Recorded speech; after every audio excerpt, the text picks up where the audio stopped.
At 17, I joined the Air Force.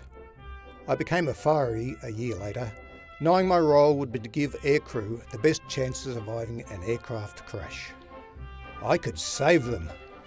2 years after that, in 1964, I was off to Ubon in northeast Thailand. Little did I know, I'd soon have an experience that would change my outlook on life forever. One night we were watching the movies at the outdoor theatre when we heard sirens. Next thing, the Yank fire tender drove past with sirens blaring. An aircraft had crashed off the end of the runway, passengers and location unknown.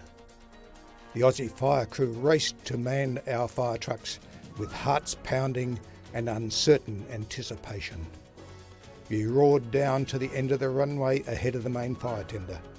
On arrival, there wasn't a thing to be seen except the orderly officer's jeep parked in the darkness at the runway's threshold.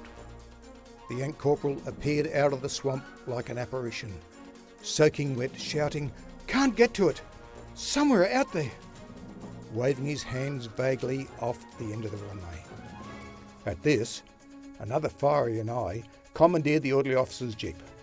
We bounced along a scrubby track, full of apprehension, excitement and hyper-awareness. My vision could nearly penetrate the profound darkness. I can still taste the tinniness in my mouth from the adrenaline pumping through my body.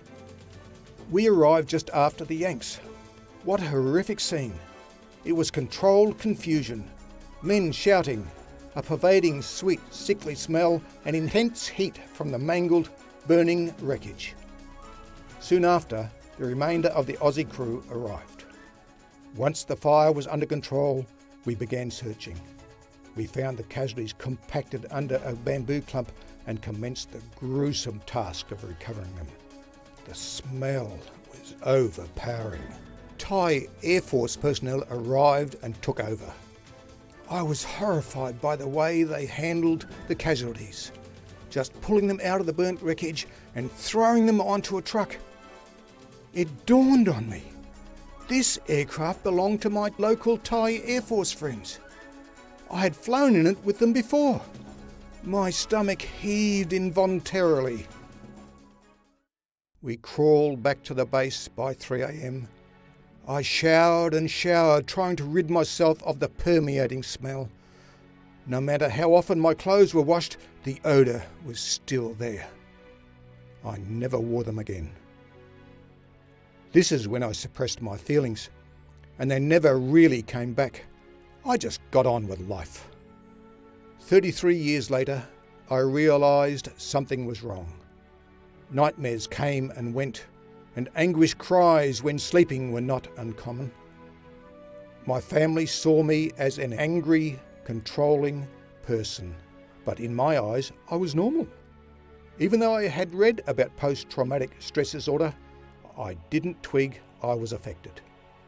I had become morose, angry and withdrawn. After being referred to a psychiatrist, I was informed that I had post-traumatic stress disorder. Life wouldn't get manageable until I began to confront and process memories of that night in Ubon and subsequent events.